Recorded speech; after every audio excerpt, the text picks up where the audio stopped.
함께 은혜 나누실 말씀은 요한복음 3장 36절입니다. 아들을 믿는 자는 영생이 있고 아들을 순종치 아니하는 자는 영생을 보지 못하고 도리어 하나님의 진노가 그 위에 머물러 있느니라. 아멘. 오늘은 요한복음 3장 36절 말씀을 중심으로 사랑으로 순종하라 라는 제목으로 그리스도의 좋은 군사 42번째 시간이 되겠습니다. 영적 전쟁을 위한 병기, 무기 가운데 말씀, 기도, 성령 충만, 믿음, 순종에 관해서 함께 은혜 나누고 있는데 오늘은 사랑으로 순종하라, 또 변치 말고 순종하라 라는 부분에 대해서 함께 은혜를 나누고자 합니다. 사랑으로 순종하라. 이 사랑이라고 하는 말이 일반적으로 우리가 세상 사람들이 쓰는 사랑하고는 그 차원이 다릅니다. 사랑으로 우리가 순종한다라고 하는 것, 내 이웃을 내 몸과 같이 사랑한다라고 하는 말이 평범하고 쉬운 것 같지만은 쉽지가 않습니다. 왜냐하면은 그러한 사랑으로 순종하기 위해서는 자기를 다 내려놓고 또 자기를 부인하지 않고는 이러한 사랑을 할 수 없기 때문에 우리가 이 사랑이 어렵다는 것이죠.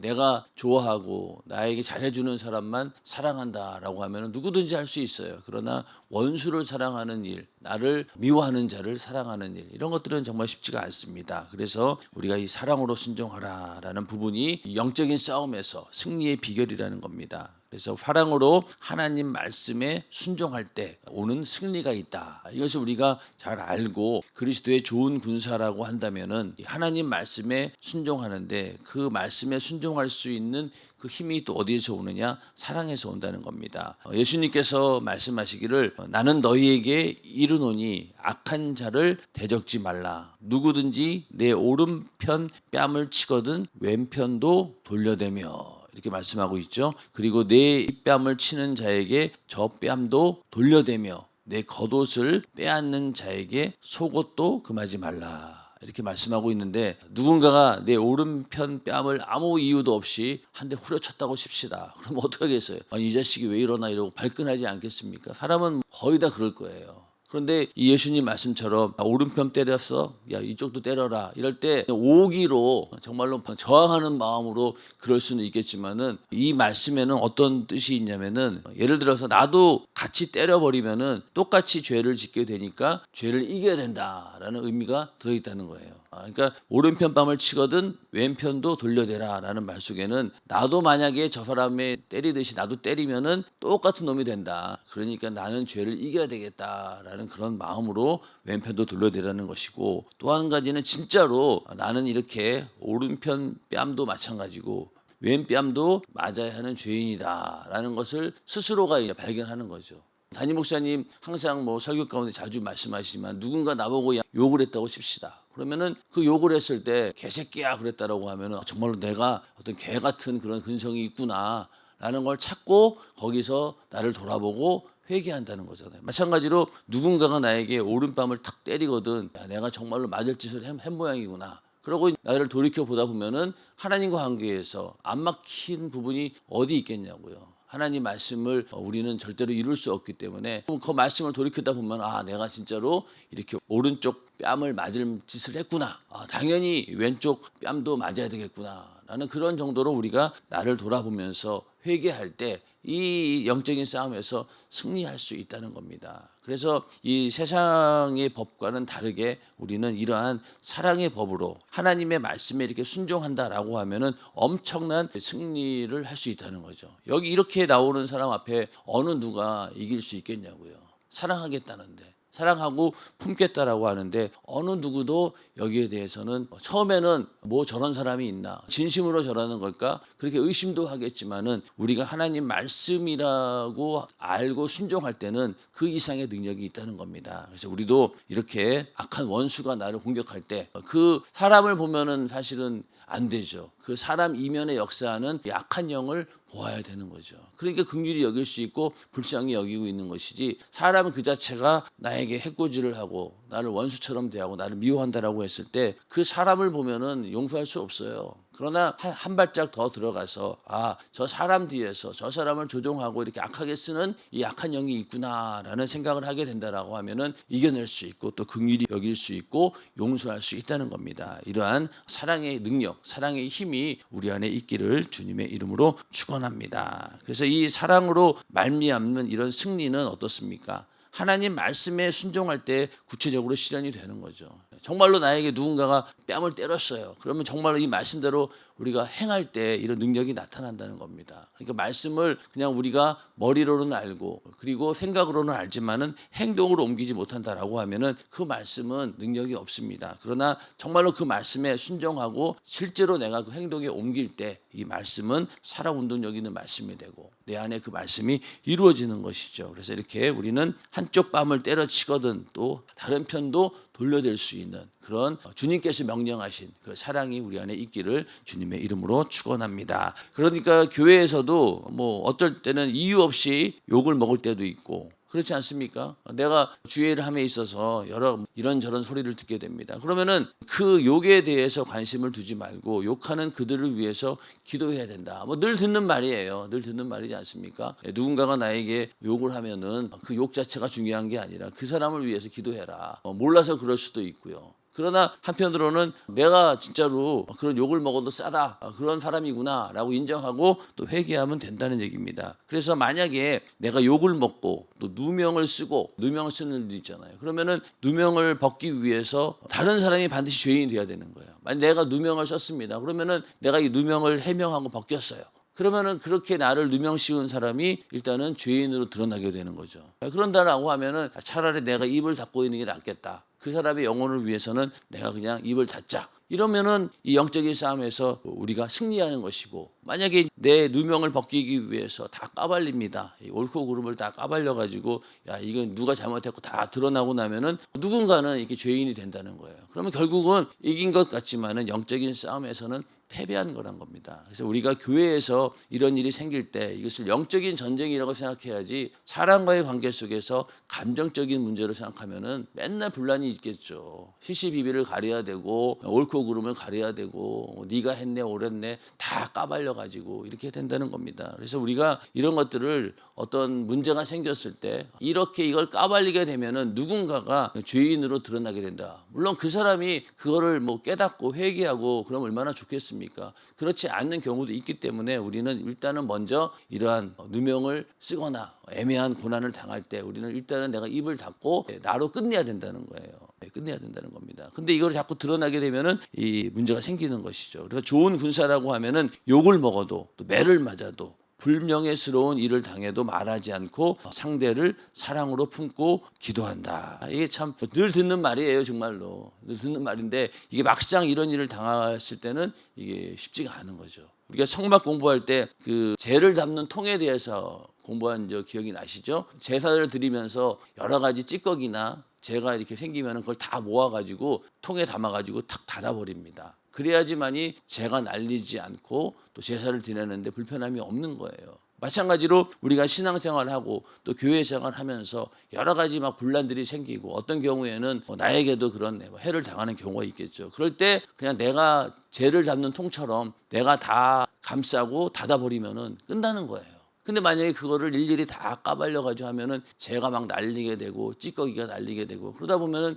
교회가 온통 그냥 막 서로 그냥 싸우느라고 정신이 없을 거예요. 그러나 내가 만약에 입을 닫아버리고 그냥 이걸로 끝났다라고 내가 거기서 결론을 줘버리면은 더 이상 분란은 없다는 겁니다. 근데 이게 참 말은 쉬워요. 말은 쉬운데 쉽지 않습니다. 그렇기 때문에 어떠한 뭐 욕을 먹을 일이 생기고 또 뭔가 문제가 있고 그런다 할 때 잘 생각하셔야 됩니다. 이거를 내가 까발렸을 때 어떤 영적인 손해가 올 것인가. 나도 물론이고 또 누군가가 영적으로 피해를 당할 수 있다라는 그런 생각을 가지고 우리는 조심스럽게 이런 시시비비를 가려야 되는 겁니다. 이게 세상은 아니거든요. 세상에서는 아니죠. 또 율법도 그렇지 않습니다. 율법은 눈에는 눈, 이에는 이. 그래서 내가 뭐 누군가가 만약에 오른뺨 때렸으면요, 나도 때려야 되죠. 율법은 그래요. 그러나 예수님께서 정하신 그 사랑의 법은 그렇지 않다는 겁니다. 우리는 율법 아래에 있는 자들이 아니죠. 율법 아래에 있는 자들은 당연히 그렇게 해야 되죠. 옳고 그른 거 다 가려가지고 네가 이만큼 했냐? 나도 그만큼 갚아주는 거고, 그게 율법입니다. 그러나 우리는 율법 그 이상의 예수님의 사랑 안에 있는 자들이기 때문에 그 이상으로 우리는 행동해야 된다는 거예요.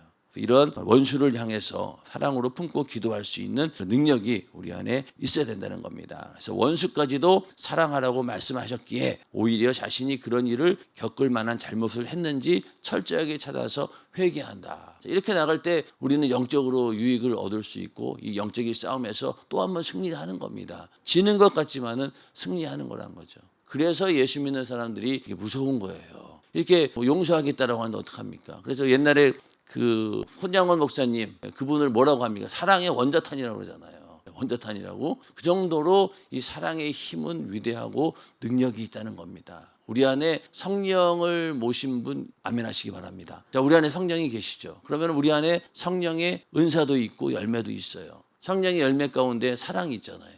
그럼 우리는 이미 하나님께서 사랑할 수 있는 능력을 성령으로 주셨습니다. 우리가 성령이 충만하면은 능히 이 일을 이룰 수 있다는 거예요.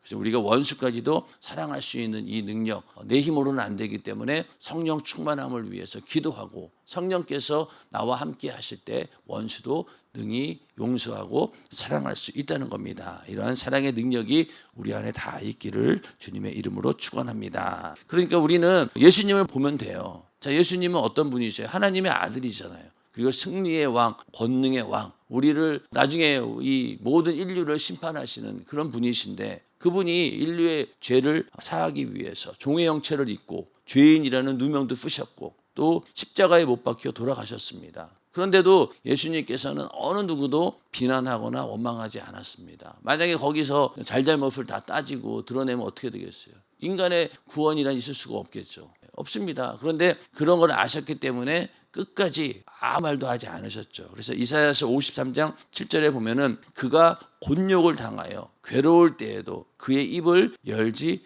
아니하였으며, 입을 열지 않았다는 거예요.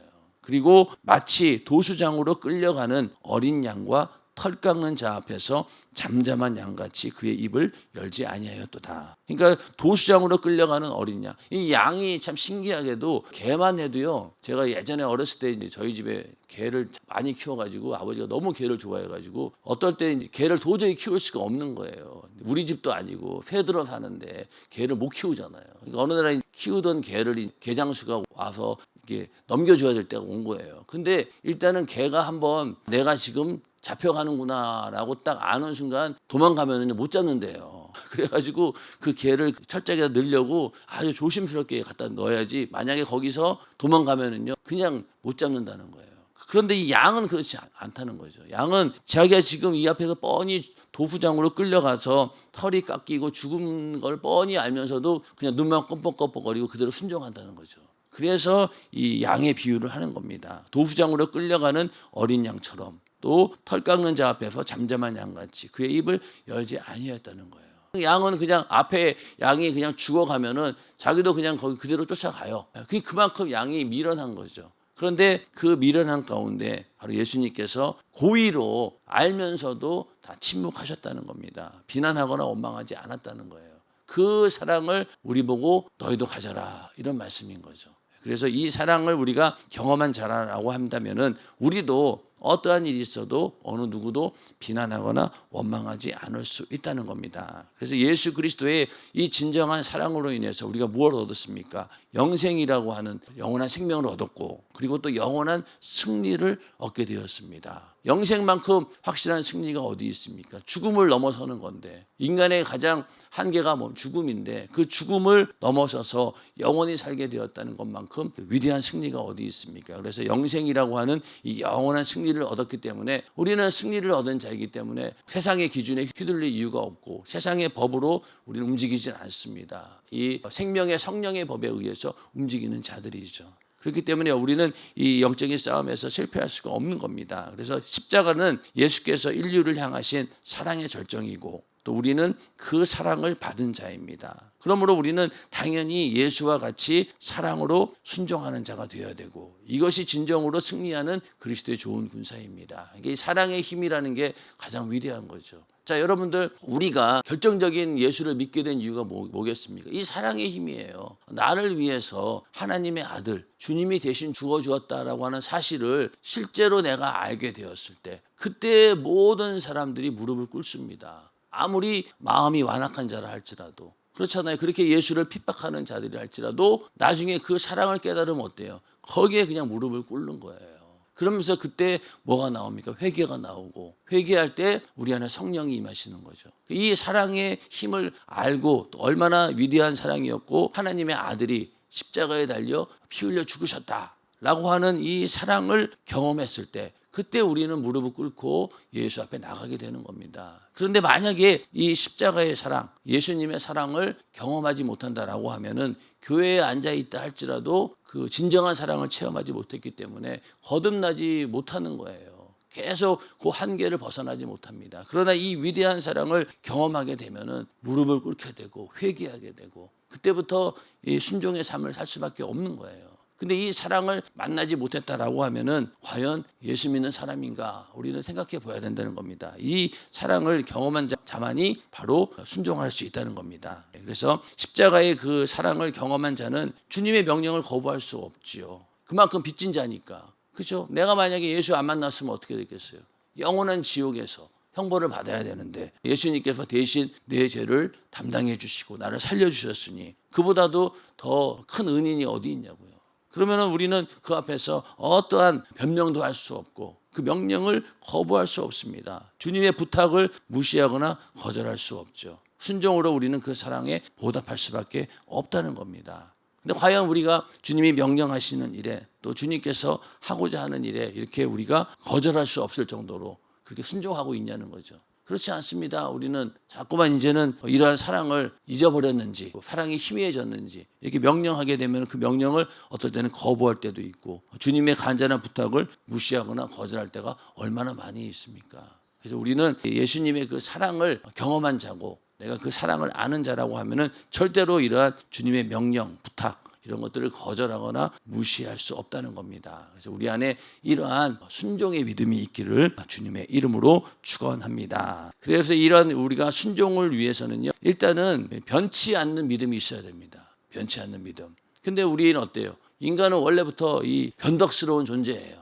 그러니까 항상 보면은 이 하나님 눈으로 볼 때, 왜 하나님은 변하지 않는 분이기 때문에, 하나님은 변하지 않습니다. 그래서 이 하나님은 변하지 않는 분이기 때문에 하나님의 시선으로 우리를 봤을 때 우리가 얼마나 이 변덕스러운 존재냐는 거죠. 하루에도 몇 번씩 변하지 않습니까? 감정에 따라서 하나님 말씀을 잊어버리게 되고, 또 흥분하다 보니까 잊어버리게 되고, 그리고 어떨 때는 완전히 세상에 젖어가지고 잊어버릴 때도 있고. 그러니까 하나님 눈으로 봤을 때 우리는 하루에 몇 번씩 변질됩니다. 그리고 또 말로는 순종한다고 하지만은 실제 행동은 불순종하는 경우도 많아요. 자기가 모르는 거예요. 모르는 거예요. 내가 잘하고 있는 줄 알아요. 그런데 막상 보면은 불순종합니다. 그래서 그 디도서 1장 16절에 보면은 저희가 하나님을 시인하나 행위로는 부인하니, 말로는 시인한다는 거예요. 말로는 내가 주님 사랑합니다. 내가 주님 명령에 내가 순종하겠습니다. 죽도록 충성하겠습니다. 말은 한다는 거예요. 근데 뭐예요? 행위로는 부인한다는 거죠.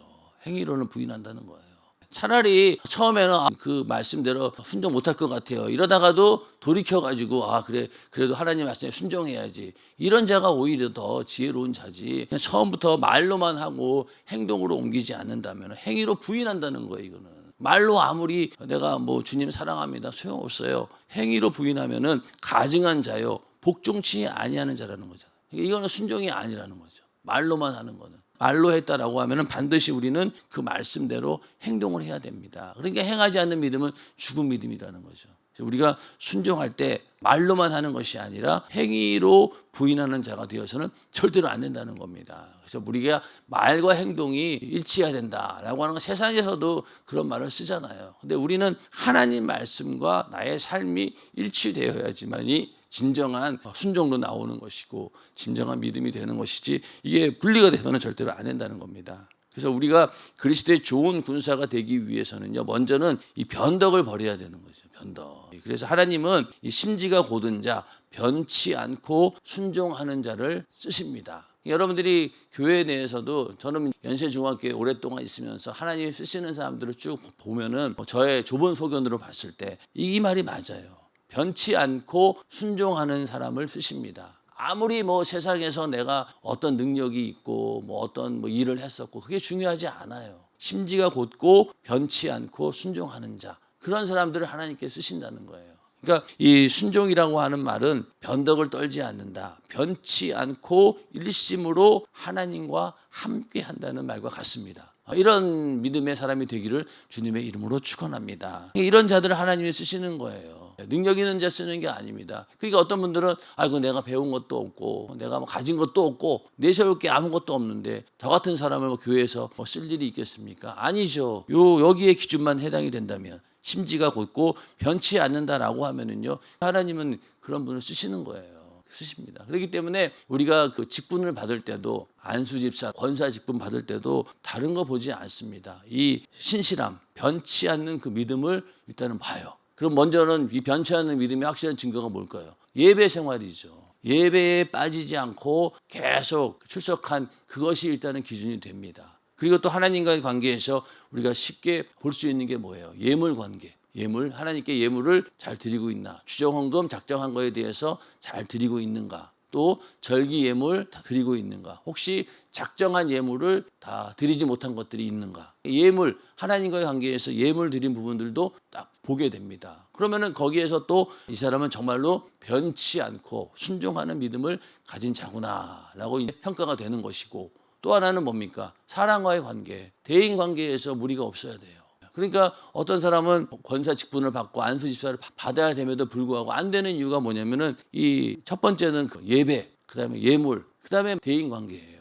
앞에 거 두 가지 다 좋은데 사람과 맨날 트러블이 생기는 사람들은요, 절대로 직분을 받을 수가 없어요. 받을 수가 없습니다. 권사 직분도 그렇고 안수 집사 직분도 그래요. 그러니까 나중에 가서는 뭐 합니까? 이게 함을 만들어 놓고 거기다가 이 사람 상처받은 사람이 있거나 거기에 이의가 있는 사람은 이거 넣으라고 투서를 하라고 하잖아요. 그러면 이제 정말로 그 사람한테 내가 상처받은 사람이라든가 저 사람은 절대로 안수 집사가 돼서는 안 돼, 권사가 돼서는 안 셉니다, 이러면서 투서를 넣는 경우가 있어요. 그럼 물론 그거를 100% 받아들이는 건 아니에요. 여러 정황들을 살펴보면서 이것이 사실인가 아닌가, 또 그런 걸 살펴보면서 결정할 일이지만, 그러나 이 세 가지가 다 기준이 합당해야지만이 하나님이 쓰시는 일꾼이 된다는 겁니다. 교회에서도 내가 하나님과 관계 속에서 아무리 예물을 잘 드리고 예배 생활 잘한다 할지라도 그거는 나의 믿음이고, 나로 인해서 누군가가 만약에 상처를 받고 시험에 들고 또 그 기관에서 만약에 피해를 보고 그런다라고 하면은 그 사람은 쓸 수가 없는 거예요. 그런 부분을 우리가 잘 알고, 대인, 대물 관계, 대신 관계, 연말 되면은 그거 다 정산하잖아요. 그래서 대인 관계 속에서도 내가 누군가에게 상처를 준 것 같다 그럼 찾아가서 잘못했습니다라고 용서를 빌고, 그러면 어떤 경우에는 나는 전혀 그 사람에게 그런 행동을 한 적이 없는데 그 사람은 그런 경험을 했다는 거예요, 나로 인해서. 그럼 어떻게 해요? 나도 참 깜짝 놀라긴 하죠. 예전에 그 담임 목사님께서도, 담임 목사님 그런 얘기 하신 거예요. 나로 인해서, 담임 목사님, 나로 인해서 상처받은 청년이 있으면 나와봐라 그랬더니만은 목사님 생각에는 그런 사람이 얼마나 될까 했는데 갑자기 많은 애들이 막 올라온 거예요. 목사님 얼마나 깜짝 놀랐겠어요. 그래서 왜 그런가 봤더니만은 목사님 지나갈 때 내가 인사했는데 목사님이 모른 척하고 지나갔어요. 네, 누구는 다 맨날 졸면은 맨날 일으켜 깨우고 막 해주는, 나는 아무리 졸아도 깨우지도 않고 이름도 안 불러준다. 그래서 나 상처받았어요. 막 이런 식으로. 그러니까 목사님 당황하신 거죠. 그러니까 나도 모르게 많은 사람들에게 상처를 주고 있다라고 하는 사실을 우리도 알아야 된다는 겁니다. 그런 기준이 다 뭐예요? 변치 않고 순종하는 자를 쓴다는 거죠, 하나님은. 그런 기준에만 딱 맞으면은 하나님은 언제든지 쓰신다는 거예요. 그래서 여러분들이 그런 부분을 잘 생각하고 변치 않는 믿음을 가지고 순종하는 우리 모두가 되기를 주님의 이름으로 축원합니다. 변치 않는 자에게 주님은 뭐든지 부탁할 수 있죠. 부탁할 수 있고 명령할 수 있어요. 병을 고쳐라, 또 네 목숨 내놓아라, 전 재산을 내놓아라 해도 예하는 그런 순종의 믿음만 있다라고 하면은 주님이 언제든지 자유롭게 쓰시는 거죠. 주님께서 전 재산 내놔라 그러면은 하나님이 돈이 없어서 그래서 달라고 하는 거예요. 그 믿음을 보는 거잖아요. 아브라함에게 이삭을 바쳐라라고 할 때 그 이삭 목숨을 얻는 이유가 뭘까요? 아브라함의 믿음을 보고자 한 거예요. 그런 것처럼 우리에게도 그런 명령을 하실 때 네가 정말로 나를 사랑하고 그런 부분에 대해서 그걸 한번 하나님께서 시험해 본다 라는 생각을 가지고 그렇게 말씀할 때가 있다는 거예요. 그럴 때 우리는 언제든지 예하는 자가 되어야 된다는 겁니다. 그래서 하나님의 아들 예수 그리스도는 예하고 아니라 함이 되지 아니하였으니 저에게는 예만 되느니라. 고린도후서 1장 19절 말씀이고 20절에 보면은 하나님의 약속은 얼마든지 그리스도 안에서 예가 되니 그런즉 그로 말미암아 우리가 아멘하여 하나님께 영광을 돌리게 되느니라. 예수님은 하나님의 명령에 대해서 거부하지 않았다는 겁니다. 예했다는 거예요. 무조건. 우리도 마찬가지라는 거죠. 우리에게는 오직 하나님 말씀 앞에 예만 있어야 된다는 거죠. 예스, 순종하겠습니다. 그런 믿음만이 우리에게 있어야 된다는 겁니다. 그렇게 주님께서 거침없이 명령할 수 있는 사람만이 하나님의 좋은 군사로서 적을 이기는 승리의 힘을 가지게 됩니다. 이게 순종이라고 하는 것이 얼마나 이게 큰 능력입니까? 이런 능력이 다 우리 안에 있기를 주님의 이름으로 축원합니다. 그래서 오늘 읽었던 그 말씀, 아들을 순종치 아니하는 자는 영생을 보지 못하고, 하나님 말씀에 예수님께서 명령하신 그 말씀에 내가 순종하지 않는다라고 하면은 영생을 보지 못한다는 거예요. 우리가 신앙생활의 목적이 뭡니까? 영생이잖아요. 근데 만약에 내가 하나님 말씀에 순종치 않아서 영생을 보지 못한다라고 하면 이게 얼마나 억울하겠습니까? 우리는 아들의 말씀, 율법이라고 하는 것 이상이잖아요. 그렇죠? 율법 이상이에요. 이 눈에는 눈, 이에는 이게 율법의 법인데 우리는 그 이상이잖아요. 그러니까 그 이상의 하나님의 아들이 하신 말씀, 그 말씀대로 우리가 순종하고 행하지 않으면은 영생을 보지 못한다라고 했으니 이게 무서운 말씀이죠. 그래서 우리의 믿음을 끝까지 잘 지켜내고 내가 영생을 위해서 산다라고 했을 때 우리는 하나님 말씀, 주님이 하신 말씀에 순종해야 된다는 겁니다. 그래서 주님께서 우리를 사랑하셨던 것처럼 우리도 내 이웃을 내 몸과 같이 사랑할 수 있는 그런 능력, 우리가 할 수 없기 때문에 성령을 보내주신 거잖아요. 성령이 내 안에 계시고 성령이 충만할 때 우리에게도 이런 능력이 생긴다는 겁니다. 그래서 오늘도 이러한 능력 가운데 하나님 말씀에 순종하는 우리 모두가 되기를 주님의 이름으로 축원합니다.